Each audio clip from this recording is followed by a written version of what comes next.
संसद से लेकर शौचालय तक मोदी जी के आदेश है, केवल उन्हीं के फोटो लगी चाहिए।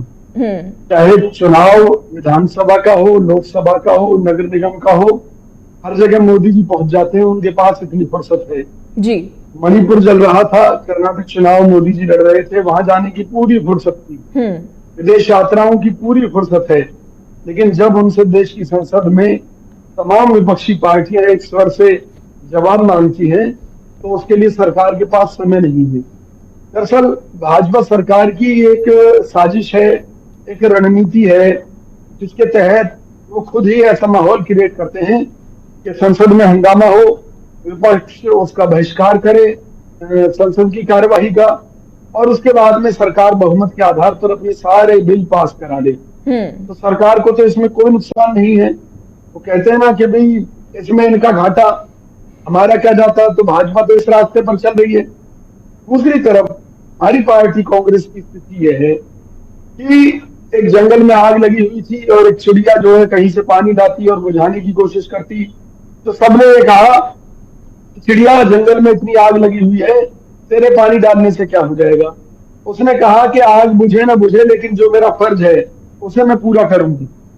और फिर उसकी देखा देखी और जो पक्षी थे, जानवर थे, उन्होंने इकट्ठे होकर आग बुझाने का प्रयास किया और भगवान की ऐसी कृपा हुई कि वो आग बुझ गई।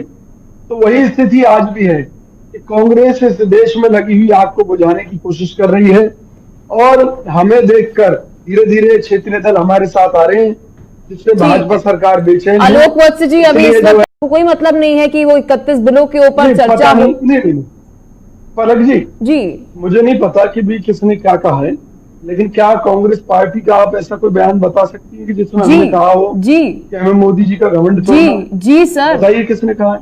अब पलक जी, अगर ये बात कही होगी तो इस संदर्भ में कही गई होगी कि मल्लिकार्जुन खड़गे जी का माइक बंद कर दिया गया देश की संसद में, जिस मुद्दे को उन्होंने उठाया, और उस मुद्दे को उठाने से रोकने के लिए उनका माइक बंद कर देना तानाशाही है, अहंकार है।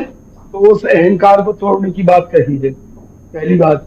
दूसरी बात, मणिपुर के मुद्दे पर प्रधानमंत्री से क्यों जवाब चाहिए? देश का जो सर्वोच्च मुखिया है कौन है? हमारे नरेंद्र मोदी जी हैं, पहली बात। दूसरी बात, मणिपुर में डबल इंजन की सरकार है, राज्य में भी भाजपा की और केंद्र की भी पूरी वहां इंटरफेरेंस है। इसके बावजूद अमित शाह जी के वहां रहने के बावजूद आप ये देखिए वहां जो बलात्कार की घटनाएं होती हैं, सामूहिक रेप और अरे लेकिन विजय कौशिक जी, आप कह रहे हैं कि डबल इंजन की सरकार है, मैं इस बात को मान रही हूँ। बीजेपी जवाब दे, जरूर देना भी चाहिए, सदन में चर्चा हो, जरूर वो विस्तार से भी हो। लेकिन अगर गृह मंत्रालय इस बात का जवाब दे रहा है, तो आपको प्रधानमंत्री नरेंद्र मोदी से जवाब क्यों चाहिए? क्योंकि ये तो आपकी ईगो गेम है ना सर, आपको अपनी ईगो सेटिस्फाई करनी है। कांग्रेस सुनिए जी, इस बात को इस देश का बच्चा बच्चा जानता है कि अमित शाह जी की कोई हैसियत नहीं है। सर आप ऐसे नहीं कह सकते किसी गृह मंत्री को, वो वापस कहीं अमित शाह के नाम पर आज तक भाजपा ने वोट मांगा है? हर जगह मोदी जी के नाम पर वोट मांगते हैं, तो जवाब कौन देगा? मुझे ये बताइए, आज तक मोदी जी मणिपुर में क्यों नहीं गए हैं, जबकि जगह जगह घूम रहे हैं देश के प्रधानमंत्री? राहुल गांधी जी तक मणिपुर में होकर आ चुके हैं, वहां लोगों के जख्मों पर मरहम लगाने का प्रयास किया है। कांग्रेस पूरी तरह से वहां सहयोग दे रहा है सरकार को, लेकिन मोदी जी क्या कर रहे हैं? मोदी जी हमें ईस्ट इंडिया कंपनी बनाने में जुटे हैं, मोदी जी हमें देश का दुश्मन बनाने में जुटे हैं। जो काम कर रहे हैं मोदी जी कर रहे हैं, ये तो सब इनके प्यादे बनकर रह गए भाजपा में। जो मोदी जी के खिलाफ आवाज उठाता है भाजपा में, उसको मिटा दिया जाता है। कितने उदाहरण दे सकता हूँ। ठीक है, आप ये देखिए विजय कौशिक जी, आपकी जो सवाल है वो मैं आलोक जी के सामने रखूंगी, और बिल्कुल रखने भी बनते हैं। पलक जी, मेरी समझ में ये नहीं आ रहा कि हम कौन से अहंकार की बात कर रहे हैं। हमें संविधान ने जो अधिकार दिए हैं उसी आर्टिकल के तहत, सर मैं तो आपको बता रही हूँ ना, की मांग कर मैं ऑन रिकॉर्ड कह रहा हूँ, सरकार ने विस्तार से चर्चा के लिए इनकार कर दिया, क्योंकि इसमें चर्चा के बाद में उसको लेकर वोटिंग होती है, इसलिए सरकार ने इससे डिनाई कर दिया। इसलिए हमें विश्वास प्रस्ताव लाना पड़ा है। आपको शायद गलतफहमी है, आप चेक करा लीजिए जो बात मैं कह रहा हूँ। सरकार ने जो विस्तार से चर्चा और वोटिंग के अधिकार को लेकर उस आर्टिकल के तहत बहस कराने से मना कर दिया संसद में। तब हमें अविश्वास प्रस्ताव लेकर आना है। और मैं बड़ी सीधी सी बात कह रहा हूं, देखिए कांग्रेस को तो कोई अहंकार है नहीं, हम विपक्ष में, हमें किस बात का अहंकार। ठीक है, सत्ता में मोदी जी है, अमित शाह जी है, अहंकार है तो इनको है। ना खाता ना बही, जो मोदी जी कहे वही सही।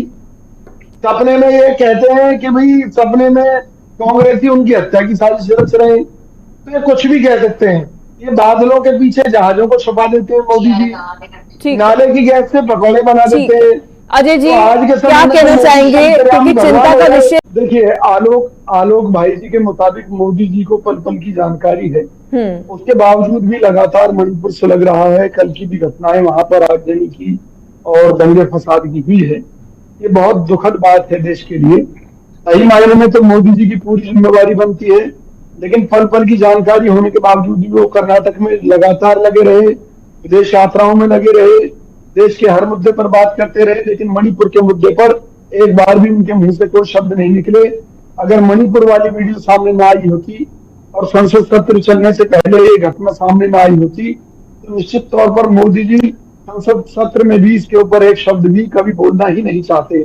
उससे बचने के लिए उन्होंने संसद से बाहर अपना बयान दिया, लेकिन कार्रवाई के नाम पर आज भी वही घटनाक्रम मणिपुर में चल रहे हैं, जो कि देश के लिए दुर्भाग्यपूर्ण है निश्चित तौर पर।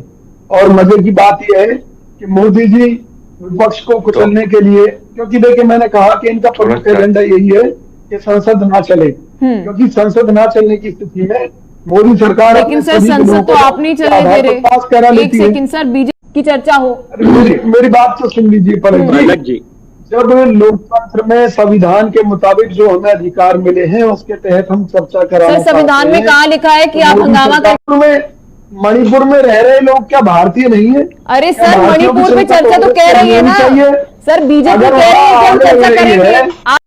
विस्तार से बहस के लिए जिस पर वोटिंग होनी थी उसके लिए बीजेपी गवर्नमेंट ने मना कर दिया। सर विस्तार से चर्चा के लिए बीजेपी ने माना, आपने कहा नहीं हमें पीएम मोदी का जवाब चाहिए। सर इस बात को मानिए। और तो चाहिए, इसमें क्या बात है? मुझे ये बताइए कि मोदी जी का जवाब क्यों नहीं चाहिए? क्या वो इस देश के सांसद नहीं है?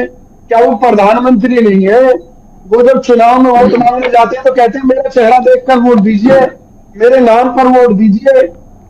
पूरी भाजपा का नैरेटिव यही है कि आप विधायक को भूल जाइए, आप पार्षद को भूल जाइए, मोदी जी को देखिए, मोदी जी के नाम पर वोट दीजिए। तो भाई अगर असफलता के लिए कोई ठीकरा फोड़ने की बात आएगी तो मोदी जी अपने सिर पर ठीकरा क्यों नहीं फोड़ते? क्यों नहीं उसकी वो जवाबदेही लेते? क्यों नहीं उसके ऊपर जवाब देते? कमाल की बात है। मतलब जो अच्छा है वो सब मोदी जी कर रहे हैं, जो बुरा देश में हो रहा है, महंगाई की मार, बेरोजगारी की मार, विदेशी कर्ज की मार, वो कोई और आकर कर जा रहा है। ठीक है, वो राजनाथ सिंह कर रहे हैं, ठीक है, वो अमित शाह कर रहे हैं, वो कोई और कर रहे हैं। कांग्रेस ने इस वक्त बड़ा प्रमुख सवाल उठाया है कि उपलब्धियों की